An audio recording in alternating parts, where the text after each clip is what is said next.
Assalamualaikum warahmatullahi wabarakatuh. Bagaimana kabar kalian? Anak-anakku kelas 6 yang hebat. Bersama PGRI Tulungagung, kita berjumpa kembali dalam video pembelajaran Cerdas Tangkas tahun pelajaran 2021-2022 semester 2. Kali ini kita akan membahas tema 7, kepemimpinan, subtema 1, pemimpin di sekitarku, pembelajaran 3. Ayo disiapkan buku cerdas tangkasnya.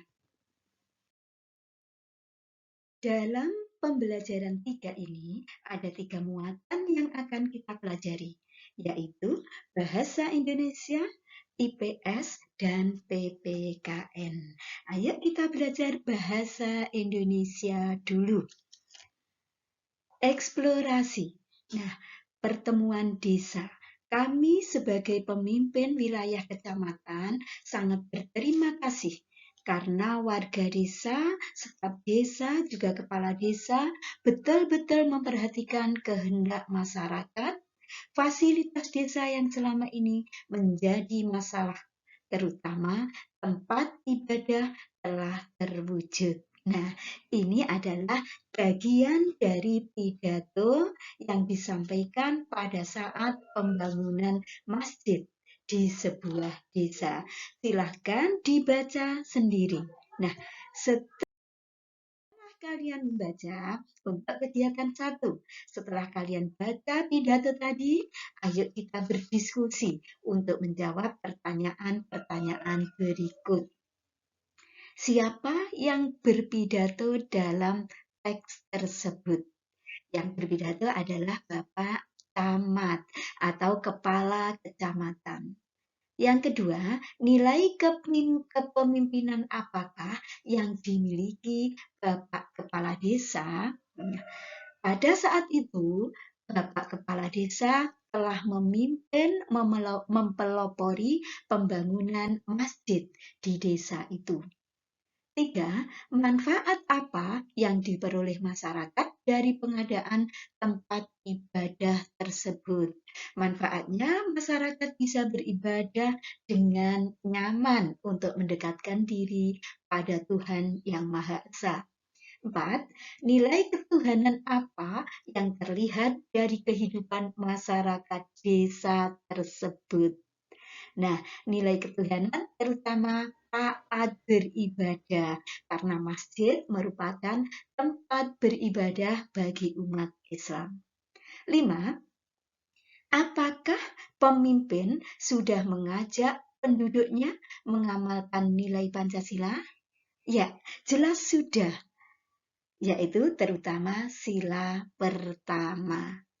Nah, sekarang ayo mengerjakan soal-soal berikut ini pada ayo berlatih. 1. Untuk menyampaikan penjelasan kepada masyarakat di dalam suatu pertemuan, seorang kepala desa bisa melakukan A. Kampanye, B. Musyawarah, C. Pidato, dan D. Narasi. Yang betul adalah pidato. Pidato yang disampaikan pada seluruh masyarakat desa. Nomor 2. Pidato yang baik diawali dengan ucapan syukur kepada Tuhan Yang Maha Esa. Nomor 3. Dalam pidato tersebut, pemimpin yang baik harus mengajak warganya mengamalkan nilai-nilai Pancasila. 4.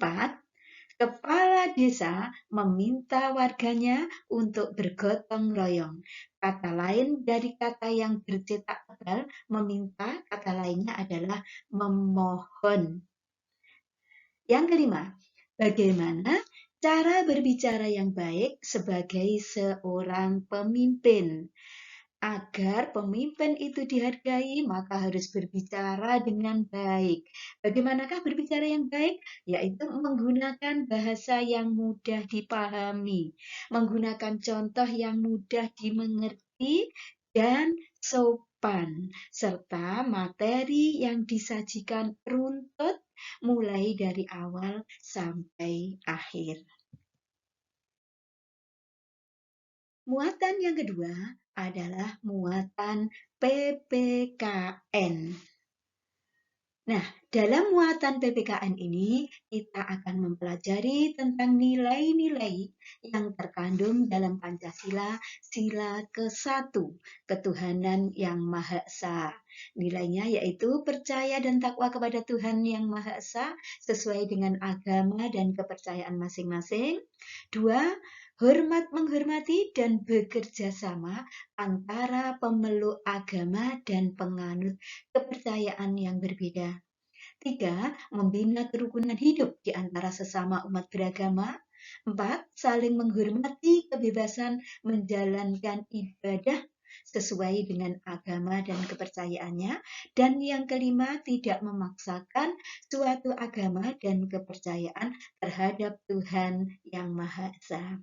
Nah, untuk kegiatan PPKN, ayo mengidentifikasi penerapan nilai-nilai ketuhanan dalam kehidupan kalian sehari-hari, baik di sekolah, di keluarga, maupun di masyarakat. Nah, setelah kalian memahami tentang nilai-nilai ketuhanan yang Maha Esa dalam Pancasila, ayo kita mengerjakan soal-soal pada Ayo Berlatih. 1. Berikut ini yang bukan termasuk nilai penerapan sila ketuhanan yang Maha Esa adalah A. Bebas memaksakan agama dan kepercayaan. B. Saling menghormati antara pemeluk agama. C. Membina kerukunan antar umat beragama.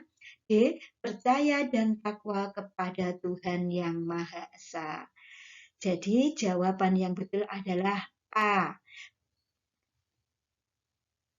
Yang bukan termasuk nilai sila ketuhanan, yaitu bebas memaksakan agama dan kepercayaan, karena kita tidak boleh memaksakan agama atau kepercayaan pada orang lain. Nomor 2, hak asasi manusia yang paling hakiki adalah hak untuk hidup. 3, saling menghormati dan menghargai kebebasan dalam melaksanakan ibadah sesuai dengan agama dan kepercayaan disebut dengan toleransi. 4, pemimpin harus terbuka dalam segala hal, segala situasi apapun. Karakter yang harus dimiliki adalah jujur. 5, sebutkan 3 contoh penerapan sila pertama Pancasila di lingkungan sekolah. Melaksanakan doa sebelum belajar bersama.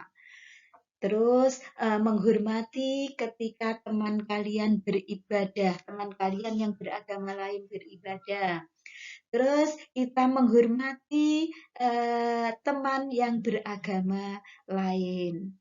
Jadi melaksanakan doa, terus di situ mungkin juga sholat duhur, sholat duha yang dilaksanakan di sekolah. Selanjutnya, muatan IPS. Muatan IPS kali ini kita akan mempelajari tentang kerjasama ASEAN.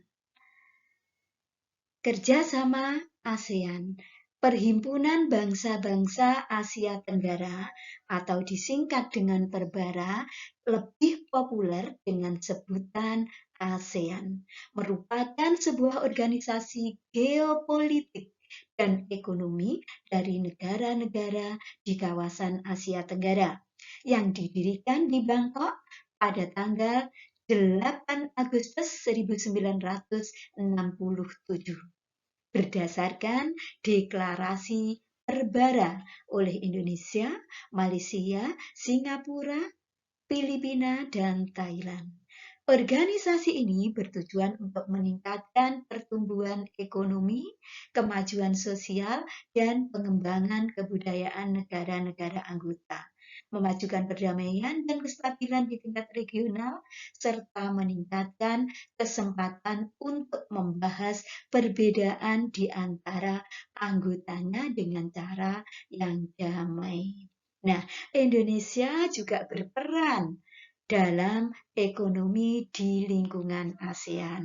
Adapun peran Indonesia dalam ekonomi di lingkungan ASEAN adalah ikut serta dalam lumbung padi ASEAN, mendukung terbentuknya masyarakat ekonomi ASEAN atau disingkat dengan MEA, serta ikut serta dalam melakukan kerjasama di sektor industri.